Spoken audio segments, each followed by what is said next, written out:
नमस्कार साथियों, निर्माण क्लासेज अयोध्या में आपका हार्दिक स्वागत है। आज हम लोग पढ़ेंगे बिहार पीसीएसजे के सिलेबस के अकॉर्डिंग प्रशासनिक विधि को। तो इसमें बहुत ज़्यादा भ्रांतियाँ फैली हुई हैं, ये है क्या क्या नहीं, क्या पढ़ें क्या ना पढ़ें, तमाम तरीके की गाइडें आ रही हैं, बहुत कुछ है। एक दबाव सा बन गया है कि प्रशासनिक विधि क्या है, क्यों पढ़ें, क्या हमारा प्रश्न आएगा। और इन ये भ्रांतियाँ शब्द मैंने यूज किया है।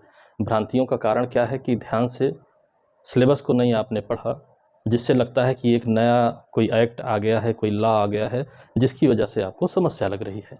तो आज देखते हैं कि इस प्रशासनिक विधि का जो सिलेबस है, मेंस के सिलेबस में लॉ विषय के भारत के संविधान के साथ ये प्रशासनिक विधि लिखा हुआ है।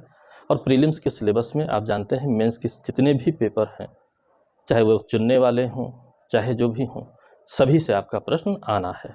ठीक है, तो एक पहली बात, फिर इसके बाद क्या प्रश्न आता है, कितना आता है, उसकी हम चर्चा करेंगे। तो अगर हम पहली बात ये करें कि प्रशासनिक विधि चर्चा में है, लेकिन अगर सिलेबस आप ध्यान पूर्वक पढ़ते हैं और विश्लेषण करते हैं तो यहाँ पर लिखा हुआ है भारत की, यानी कि ऑफ इंडिया।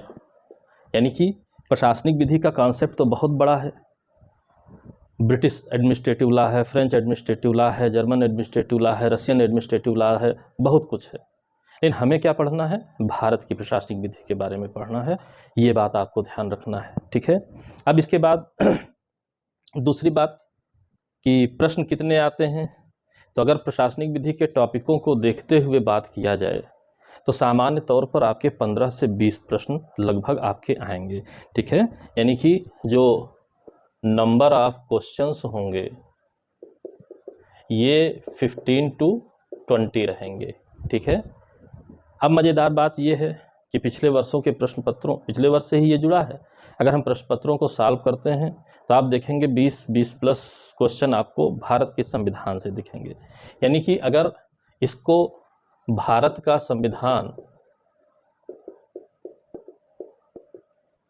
शब्द से जोड़ लिया जाए, इस पेपर के साथ जोड़ लिया जाए, तो यहाँ से नंबर ऑफ क्वेश्चन आपके हो जाते हैं नियर अबाउट 40।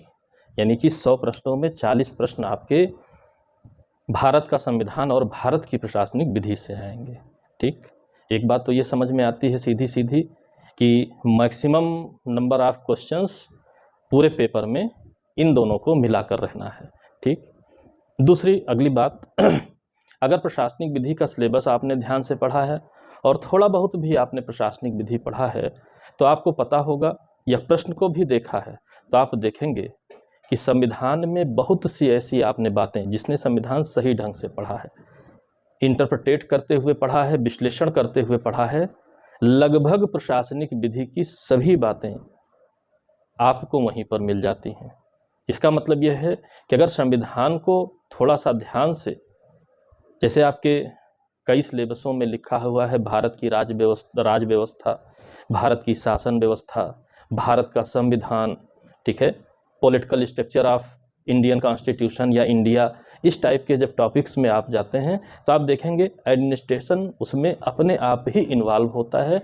पूरे सिलेबस को आप देख लीजिए, आपको बहुत अच्छे से पता चल जाएगा कि हाँ, ये तो वही है जो हमने पढ़ रखा है, प्रश्नों में कोई समस्या नहीं रहेगी। बस थोड़ा सा हमारे विचार इस दिशा में होने चाहिए कि हम प्रशासनिक विधि शब्द में ना उलझने पाएँ, उसकी वजह से हमको कोई कन्फ्यूजन ना होने पाए। तो सिलेबस के आधार पर ही हम चर्चा करते चलते हैं, बहुत ही आसान सरल सामान्य भाषा में आपको समझ में आएगा। अगर आप चैनल पर नए हों तो चैनल सब्सक्राइब कर लें, वीडियो शेयर कर दें ताकि आपके साथ साथ आपके हित मित्रों को भी इसका लाभ मिल सके, और लाइक साथ में कर दें ताकि मुझको भी थोड़ा मनोबल मिलता रहे। ठीक, आगे देखते हैं।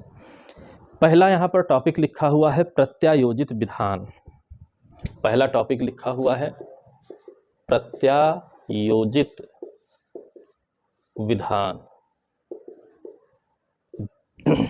यानी कि डेलीगेटेड लेजिस्लेशन। ठीक है, प्रत्यायोजित विधान शब्द लिखा है, डेलीगेटेड लेजिस्लेशन शब्द लिखा हुआ है। बहुत सिंपल, आपने संविधान में ही पढ़ रखा है। केंद्र और राज्य को विधि बनाने की शक्ति दी गई है, संसद को, राज्य विधायिका को। सरकार शब्द आप पढ़ते हैं, सरकार शब्द में लिखा हुआ है 3 शब्द इन्वॉल्व हैं, विधायिका, कार्यपालिका और न्यायपालिका। विधायिका का काम है विधि बनाना, कार्यपालिका का काम है उन विधियों को एग्जीक्यूट करना, और न्यायपालिका का काम है कि विधियों का उचित मूल्यांकन करना, सही गलत, ठीक है, उचित अनुचित, संविधान के अनुरूप, संविधान के विरुद्ध, ऐसा इंटरप्रिटेशन न्यायपालिका करती है जुडिशियल रिव्यू के पावर के तहत। ये सारी बातें आपने पढ़ी हैं। तो ये प्रत्यायोजित विधान क्या है?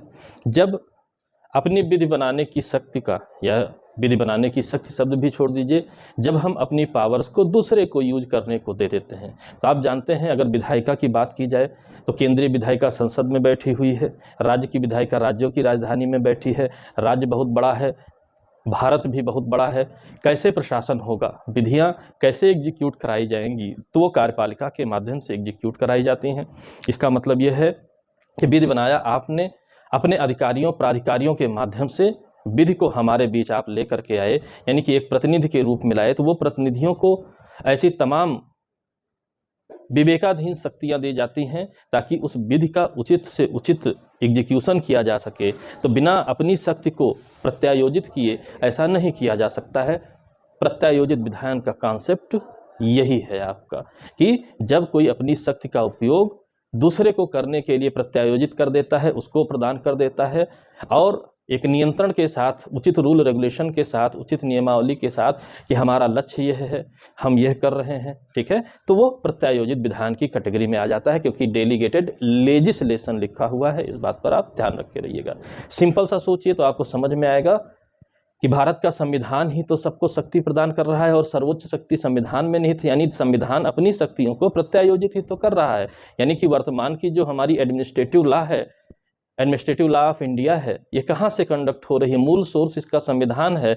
कोई भी अधिकारी, प्राधिकारी, मंत्री, कोई भी हमारे अधिकारों का हनन नहीं कर सकते हैं। स्पष्ट तौर पर डीपीएसपी में लिख दिया गया है कि राज्य का कर्तव्य है, पुनीत कर्तव्य है, कल्याणकारी राज्य की स्थापना करना, वेलफेयर स्टेट की स्थापना करना, जिसके लिए संविधान ने तमाम व्यवस्थाएं बना रखी हैं। केंद्र को विधि बनाने की शक्ति दी, राज्य को विधि बनाने की शक्ति दी, और वहीं पर अधिकारियों की भी नियुक्ति की, ठीक है। तमाम बातें इस तरह से वहाँ पर सजा के रखी गई हैं कि स्पष्ट तौर पर प्रत्यायोजित विधान का पूरा सोर्स हमको संविधान में दिखाई पड़ता है। सिंपल सी बात है, लेकिन ये शब्द पढ़ करके लोग उलझ जाते हैं। यानी सिंपली आप जानिए, अपनी शक्ति का प्रयोग दूसरे को दे रहे हैं कि आप करते रहिए ताकि लक्ष्य की प्राप्ति की जा सके, और अंतिम लक्ष्य आपका संविधान है, तो मूल सोर्स आपका संविधान ही बनेगा, संविधान अलाउ करता है, ठीक। फिर इसके बाद प्रत्यायोजित विधान का नियंत्रण है, यानी कि इसका कंट्रोल है, ठीक। दूसरा जो टॉपिक है इसका कंट्रोल है, नियंत्रण है। अब शक्तियों को दूसरे को डेलीगेट कर दिया गया है तो वो अनियंत्रित ना हो जाए, वो अपनी मोनोपोली ना चलाने लगे, वो स्वच्छंद ना हो जाए, उसके लिए नियंत्रण रखना आवश्यक है। तो ये 2 तरीके से नियंत्रण रखा जाता है, न्यायिक और विधायी। कई तरीके हैं लेकिन आपके जो सिलेबस में है वो है न्यायिक यानी जुडिशियल, और विधायी यानी लेजिस्लेटिव। 2 प्रकार से नियंत्रण। न्यायालय क्या करता है? विधियों का मूल्यांकन करता है, सही गलत किए हैं उसका मूल्यांकन करता है। विधायिका क्या करती है? विधायिका पहले से ही रेगुलेशंस बनाकर रखती है कि आप इन रूल्स को फॉलो करिएगा, इनको आप मिसकंडक्ट मत करिएगा। इसके माध्यम से वो नियंत्रण रखती है। जवाबदेही के लिए हायरार्की क्रम बना रखा है विधायिका ने, ताकि एक अधिकारी दूसरे अधिकारी को एक सीरीज बनाकर रखा गया है कि जवाबदेही सुनिश्चित किया जा सके। कहीं पर भी जो हमने ये विधि का प्रत्यायोजन किया है, लेजिस्लेशन का, विधान का प्रत्यायोजन किया है, एग्जीक्यूट कराने के लिए पावर्स को यूज करने का, उसका मिसयूज ना होने पाए, इसके माध्यम से नियंत्रण रखा जाता है, ठीक। अब बात आई कि ये नियंत्रण में अगर हम इन्हीं के प्रकारों में देखें, तमाम चीज़ देखें, इसी की मान लीजिए अगर हम व्याख्या करें तो हमको इस तरीके से व्याख्या मिल जाती है जो कि तीसरे कंटेंट में हमारा आता है। क्या आता है? निष्पक्ष सुनवाई, फेयर हियरिंग, निष्पक्ष सुनवाई, फेयर हियरिंग। तो बिना निष्पक्ष सुनवाई तो फिर न्याय होगा ही नहीं। इसका मतलब ये एक नियंत्रण का ही तरीका है कि आप भेदभाव मत करिए, आपको भेदभाव नहीं करने दिया जाएगा, निष्पक्ष रह करके आप सुनवाई करिए। नैसर्गिक न्याय के नियम, नैसर्गिक न्याय के नियम, यानी कि आपको प्रत्यायोजित विधान का, एडमिनिस्ट्रेटिव लॉ का उपयोग करते समय नैसर्गिक न्याय को ध्यान में रखना है। ठीक है, जैसे कि सुनवाई का अवसर देना, अपने मामले में स्वयं न्यायाधीश ना होना, ये 2 सबसे महत्वपूर्ण नैसर्गिक न्याय के नियम हैं।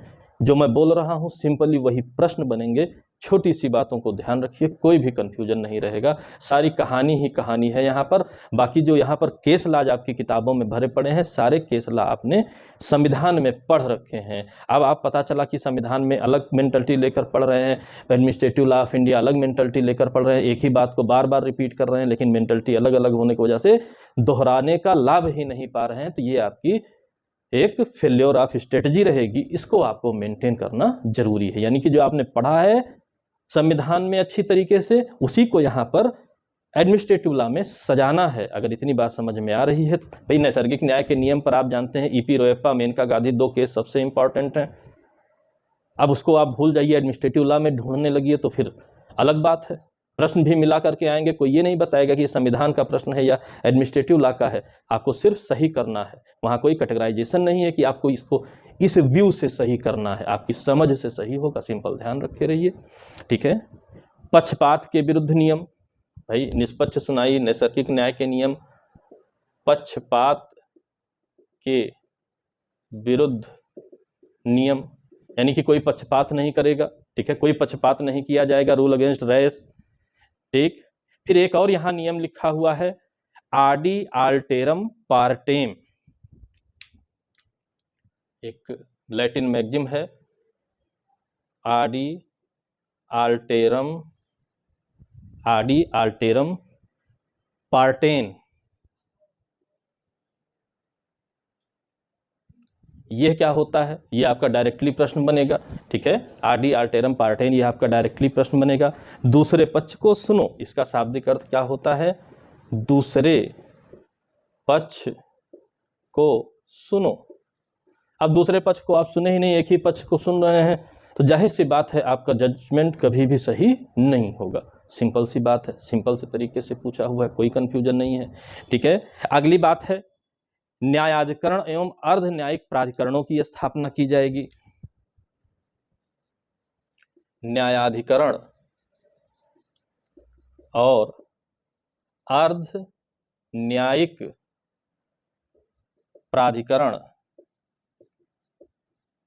ठीक है, न्यायाधिकरण स्थापित किए जाएंगे, अर्ध न्यायिक प्राधिकरण स्थापित किए जाएंगे, और इनके ऊपर न्यायिक नियंत्रण होगा, न्यायिक नियंत्रण रखा जाएगा। यानी कि न्यायाधिकरण और अर्ध न्यायिक प्राधिकरण ये किसके हिस्से में आते हैं, एडमिनिस्ट्रेटिव लॉ के हिस्से में आते हैं, और इन पर जुडिशियल कंट्रोल रखा जाता है ताकि इनके जजमेंट, ठीक है, यानी कि ये जो आपके ट्रिब्यूनल्स हैं ये हिस्सा है प्रशासन का। अगर आपको याद हो, आपके तमाम जिलों में, तमाम जगहों पर मोटर व्हीकल क्लेम के लिए एमएसीटी कोर्ट की स्थापना की गई है। ठीक है, मोटर एक्सीडेंटल जो क्लेम होते हैं, ठीक है, उनके लिए ट्रिब्यूनल बना दिया गया है। अब ये ट्रिब्यूनल को अगर आप जानते हैं तो आपको पता होगा कि ये एडमिनिस्ट्रेशन से शासित होता है, हाई कोर्ट से नहीं। ठीक है, लेकिन इस पर जो कंट्रोल होता है वो जुडिशियल कंट्रोल होता है। अगर थोड़ी सी भी आपकी प्रैक्टिस है, थोड़ी सी भी आपको जानकारी है, तो बहुत अच्छा एक आपके पास एमएसीटी का उदाहरण है। ठीक, कि कंट्रोल और सारी चीज़ें तो प्रशासन की ओर से हैं, छुट्टी भी उनकी प्रशासन वाली होती है, न्यायालय वाली, हाई कोर्ट वाली नहीं होती है, लेकिन कंट्रोल उन पर कि उनके जजमेंट क्या आ रहे हैं, रूल रेगुलेशंस फॉलो क्या हो रहे हैं, जवाबदेही हाई कोर्ट के प्रति है, यानी कि कंट्रोल न्यायालय रखता है। ये बात याद रखे रहिए, आसान रहेगा आपके लिए। फिर है विनियामक प्राधिकरण, रेगुलेटरी अथॉरिटीज, विनियामक प्राधिकरण,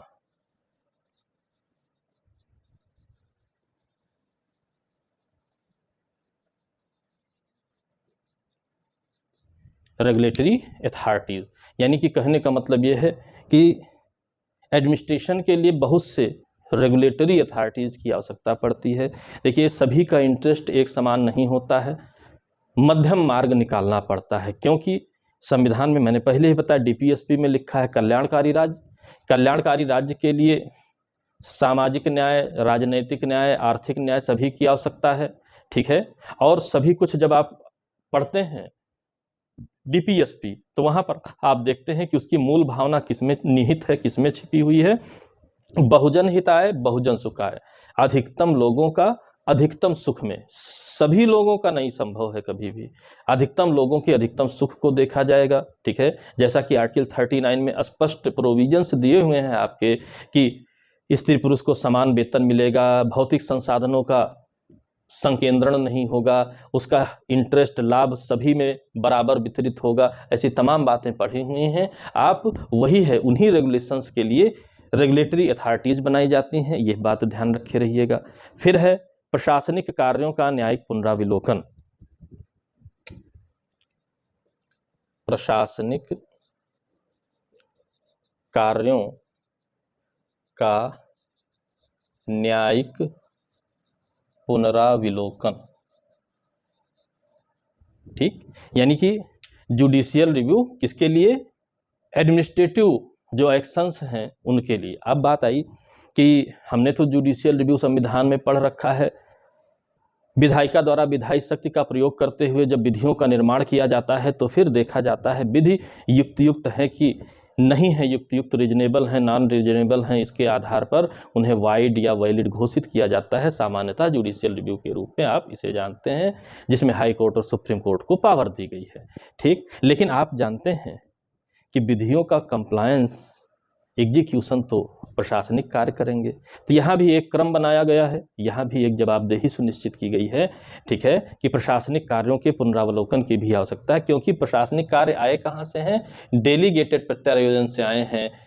अब ये एडमिनिस्ट्रेटिव लॉ जो है वो भी एक हायरार्की क्रम में विधायिका से ही जुड़ा हुआ है, तो इनका भी, इनके एक्शंस का, इनके एक्ट्स का भी आप लिखा हुआ किसी भी कार्य से, किसी विधि, उपविधि, नियम, उपनियम, रूढ़, प्रथा, कोई भी आर्टिकल 13 में लिखा है, अगर मूल अधिकार के असंगत हैं तो असंगतता की मात्रा तक शून्य होंगे। तो वही है कि डायरेक्टली प्रशासन द्वारा बनाई गई विधि है, डायरेक्टली शासन के द्वारा, सरकार के द्वारा बनाई गई विधि है, तो विधायिका के द्वारा बनाई गई विधि है, तो वो तो जुडिशियल रिव्यू में आ ही रहा है। लेकिन बहुत से उपनियम, उपविधियां प्रशासन द्वारा बनाई जाती हैं, उन्हीं विधियों को फॉलो करते हुए डेलीगेटेड लेजिस्लेशन के तहत, तो उनको भी जुडिशियल रिव्यू में लाया जाएगा, उन एक्शंस को भी जुडिशियल रिव्यू में लाया जाएगा। सिंपल सी बात है। फिर रिट क्षेत्राधिकार एवं संवैधानिक न्यायिक उपचार क्षेत्र, ठीक है। नेक्स्ट आपका आता है रिट क्षेत्राधिकार और संवैधानिक उपचार, ठीक है। रिट क्षेत्राधिकार और संवैधानिक उपचार, ठीक। विस्तार एवं अंतर, इसमें इसका विस्तार कहाँ तक है और अंतर कहाँ है, ठीक। देखिए, रिट क्षेत्राधिकार के लिए स्पष्ट 32 में लिखा है, मूल अधिकारों के उल्लंघन पर रिट अधिकारिता का प्रयोग आप कर सकते हैं, ठीक है। सुप्रीम कोर्ट से डिमांड कर सकते हैं रिट्स के लिए, और वो खुद भी एक मूल अधिकार है। लेकिन स्पष्ट तौर पर लिखा हुआ है, आप जब सुप्रीम कोर्ट की रिट अधिकारिता पढ़ते हैं तो आप देखते हैं क्या कि 139 + 32 मिला करके मूल अधिकारों के साथ अन्य अधिकारों के हनन पर भी रिट, डायरेक्शन, ठीक है, ऑर्डर, किसी भी रूप में आप उपचार प्राप्त कर सकते हैं, ठीक है। जैसे कि आप इनहेरेंट पावर ऑफ कोर्ट्स पढ़ते हैं, CPC 151 में आप पढ़ते हैं, ठीक है, इस तरीके से तमाम तरीके से पढ़ते हैं, तो वो तो लीगल आपके राइट्स हैं। तो आप जानते हैं कि ये जो उपचार हैं संविधान के लक्ष्य की प्राप्ति के लिए उपचार हैं। तो रिट के अंतर्गत अगर हमारा मामला ना आए तो क्या हमें संवैधानिक रूप से कोई भी, ठीक है, सांविधिक रूप से कोई भी उपचार, न्यायिक उपचार नहीं मिलेगा? उत्तर है मिलेगा, 100% मिलेगा, ठीक। एक बारीक सी रेखा है, रिट्स की अपनी एक लिमिट है, लेकिन स्टैट्यूटरी जो जुडिशियल रेमेडीज हमारे लिए हैं वो हर हद में पालित की जाएंगी, हर हद तक आपको प्रदान की जाएंगी, ठीक। तो थोड़ा सा अंतर है, लेकिन दोनों उपचार हमारे पास उपलब्ध हैं। रिट क्षेत्राधिकार, ठीक है, छोटा तो नहीं कह सकते हैं, लेकिन मामले सीमित हो सकते हैं, लेकिन सांविधिक उपचारों में मामले सीमित नहीं होते हैं। रिट क्षेत्राधिकार इसलिए भी बड़ा है कि अगर सांविधिक न्यायिक उपचार हमें नहीं मिलता है तो ये भी एक प्रकार से हमारे फंडामेंटल राइट्स का उल्लंघन है, तो हम रिट्स में जा सकते हैं, कहीं ना कहीं से आपको उपचार दिया जाएगा। सिंपली ध्यान रखे रहिए। उसी का आगे अगर नहीं समझ में आता है तो पब्लिक इंटरेस्ट लिटिगेशन, मान लीजिए कि टॉपिक है, या मान लीजिए आप, ठीक है, ये इसका एग्जाम्पल है, इससे बढ़िया कोई एग्जाम्पल नहीं हो सकता है। लोकहितवाद, पब्लिक इंटरेस्ट लिटिगेशन, लोकहितवाद एक तरह से सांविधिक उपचारों का हमारे पास एग्जाम्पल है, ठीक है।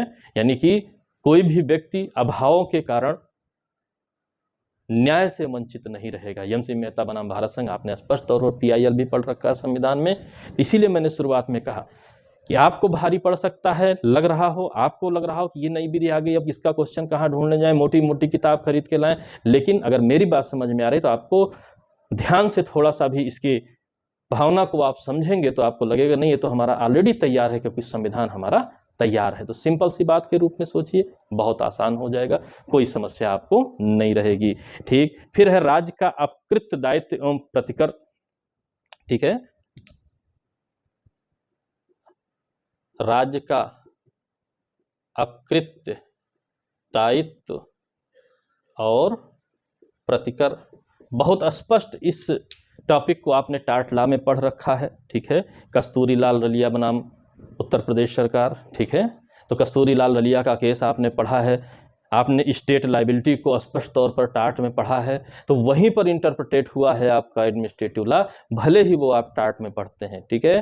तो बात आई कि संप्रभु कार्यों का बचाव जो इनको है, संप्रभु कार्य हैं, तो बचाव की भी लिमिटेशन, बहुत से ऐसे मामले आ गए हैं, बचाव की भी लिमिटेशन कर दी गई है, और अगर किसी का अहित हुआ है, विधिक अधिकार का हनन हुआ है, तो संप्रभु कार्य का भी बचाव नहीं मिल रहा है, स्टेट को उसके लिए प्रतिकर देना पड़ रहा है। उदाहरण के तौर पर जेल में किसी कैदी की मृत्यु हो जाना, अनावश्यक यातना देना, ये सब एक्ट ऑफ स्टेट में आते हैं, जिसके लिए भीम सिंह का वाद आपने पढ़ा होगा, बहुत से वाद आपने पढ़े होंगे, बदले में कंपनसेशन दिलाया गया, राज्य का कृत दायित्व और प्रतिकर, संविधान में ही आपने पढ़ रखा है, ये फंडामेंटल राइट्स का उल्लंघन है, ठीक है। हथकड़ी लगाए जाने के विरुद्ध भी प्रेम शंकर का मामला पढ़ा है आपने, भीम सिंह का मामला पढ़ा हुआ है, ये सब किससे रिलेटेड है, ठीक है, स्टेट लाइबिलिटी से रिलेटेड है, वही यहाँ पर भी आपका प्रश्न बनेंगे, ठीक। अगला है वचन विबंध विधि सम्मत प्रत्याशा एवं समानुपातिका का सिद्धांत, ठीक है, तो लंबा चौड़ा है, ये आपके प्रीलिम्स में नहीं आएगा, ठीक है, ये प्रीलिम्स का क्वेश्चन नहीं है, ठीक है, इसको आप छोड़ सकते हैं, ठीक। वचनात्मक विबंध अगर कुछ आएगा भी तो सामान्य तौर पर विबंध के बारे में जो आप जानते हैं, जो नियम हैं वो स्टेट पर भी लागू होते हैं, ये बात आप ध्यान रखे रहिएगा। स्टेट ने आपको सर्टिफिकेट जारी कर दिया, आप देखते हैं तमाम सर्टिफिकेट जारी होते हैं स्टेट की ओर से कि आपको क्या वो मान्यता दे रहे हैं, तो उसको वो मानने के लिए बाध्य होते हैं, ठीक है। तो सिंपल सी बात है, सिंपल सी बात है। फिर है सरकारी संविदा, जिसके बारे में आर्टिकल 299 में आप पढ़ते हैं, ठीक है, सरकारी संविदा आर्टिकल 299 में आप पढ़ते हैं, कुछ भी स्पेशल नहीं जानना है, आर्टिकल पूछना है, ठीक है। ओम्बुड्समैन भ्रष्टाचार आदि पर लगाम लगाने के लिए कॉन्सेप्ट 1809 में स्वीडन में स्वीकार किया गया, सर्वप्रथम स्कैंडिनेवियाई देशों में स्वीकार किया गया। जीएस के लिए भी आपने इस बात को पढ़ रखा है, भारत में क्या स्थिति है, भारत में ओम्बुड्समैन या लोकपाल का अभी तक कोई भी स्टैंडर्ड नहीं इस तरह बनाया गया है जो इसका महत्व है, यानी कि ये एक भ्रष्टाचार नियंत्रण संस्था है। क्यों भ्रष्टाचार नियंत्रण के लिए ओम्बुड्समैन की आवश्यकता है? क्योंकि जिसको विधि बनाने की अथॉरिटी है वो अपने अथॉरिटी को डेलीगेट कर दे रहा है, तो डेलीगेट होने के बाद जब किसी को क्षमता ना हो और बड़ी पावर दे दी जाए तो जाहिर सी बात है भ्रष्टाचार बढ़ने की आशंका है, उसके नियंत्रण के लिए ओम्बुड्समैन का कॉन्सेप्ट है। लेकिन फिलहाल भारत में कोई बहुत स्टैंडर्ड मानक इस ओम्बुड्समैन का नहीं बन पाया है। 1968 से ही विधेयक प्रस्तुत हो रहे हैं, 68 में प्रस्तुत हुआ, 77 में प्रस्तुत हुआ, 96 में प्रस्तुत हुआ, बहुत बार प्रस्तुत हुए, लेकिन अभी कोई मानक नहीं बन पाया। कभी जुडिशरी विरोध करती है कि हम ओम्बुड्समैन में नहीं आएंगे, कभी विधायिका विरोध करती है कि हम ओम्बुड्समैन में नहीं आएंगे, इसलिए अभी ये कोई मानक नहीं बन पाया है। स्ट्रिक्टली लाइबिलिटीज़ का निर्धारण ओम्बुड्समैन के अकॉर्डिंग नहीं हो पाया है।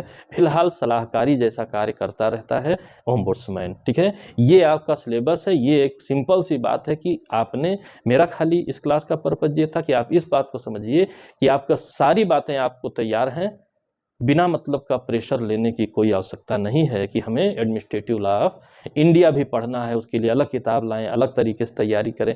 यानी कि सब कुछ संविधान में अंतर्निहित है। थोड़ा सा आप अपना अप्रोच ले करके चलिए कि संविधान और एडमिनिस्ट्रेशन लॉ एक ही सोर्स से निकल करके आ रहे हैं। आपको हर एक बात एडमिनिस्ट्रेटिव लॉ की भी समझ में आएगी, किसी भी प्रकार का कन्फ्यूजन नहीं रह जाएगा। ये थी आज की वीडियो आपकी। आशा करता हूँ पसंद आई होगी। पसंद आई हो लाइक करें, शेयर करें, सब्सक्राइब करें यदि चैनल को ना सब्सक्राइब किया हो। अगले वीडियो में हम एक बार पुनः मिलेंगे। तब तक के लिए जय हिंद, जय भारत, धन्यवाद।